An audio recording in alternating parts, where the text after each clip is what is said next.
Notre collègue Philippe Pemezec pour le groupe Les Républicains. Monsieur le Président, mes chers collègues, Mesdames et Messieurs les ministres, Monsieur le Premier ministre, ce n'est qu'après l'annonce du confinement le 17 mars que le gouvernement a pris un certain nombre de mesures pour protéger les entreprises françaises.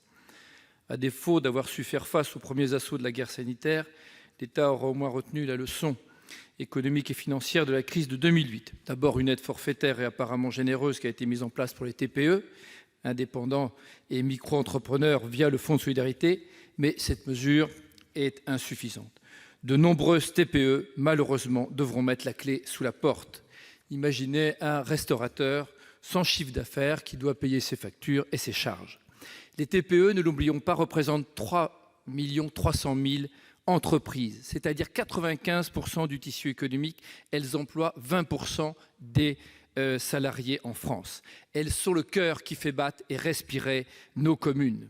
Alors, Monsieur le Premier ministre, si les banques vous prennent, elles ne prennent plus au téléphone nos artisans ni nos commerçants.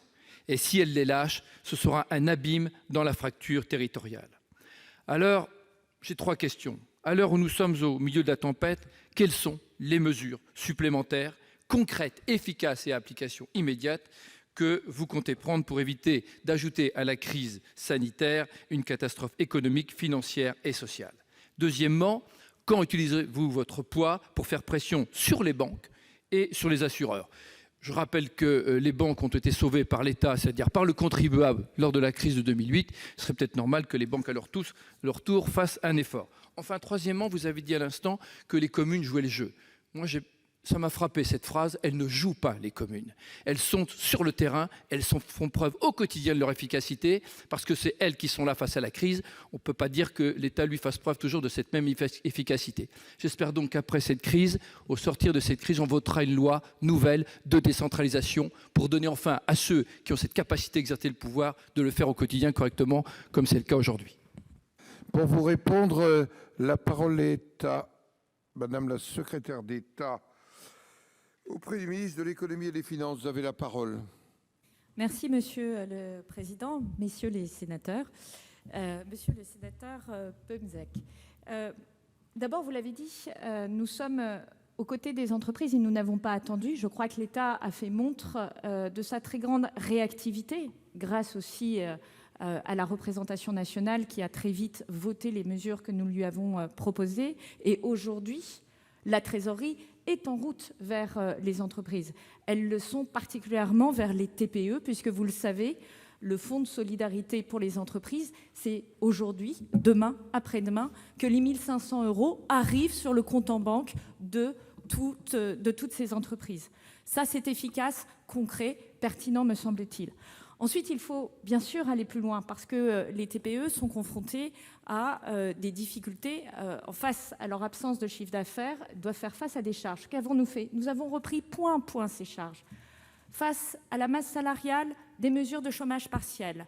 Face aux problèmes de paiement des loyers, des mesures pour accompagner les bailleurs et faire en sorte qu'ils repoussent aussi ces paiements de loyer et peut-être négocient des abattements. Face aux factures d'électricité, d'eau, des mesures spécifiques pour faire en sorte que justement les très petites entreprises n'aient pas à payer immédiatement ces factures. Face à problématiques d'assureurs, puisque vous le pointez, non seulement les assureurs participent à hauteur de 200 millions d'euros, et eux, je crois savoir qu'ils ont versé leur argent au Fonds de solidarité des entreprises. Il est vrai que nous sommes nombreux à y participer et nous sommes très heureux de pouvoir accueillir les autres collectivités locales, mais cet argent, il est arrivé.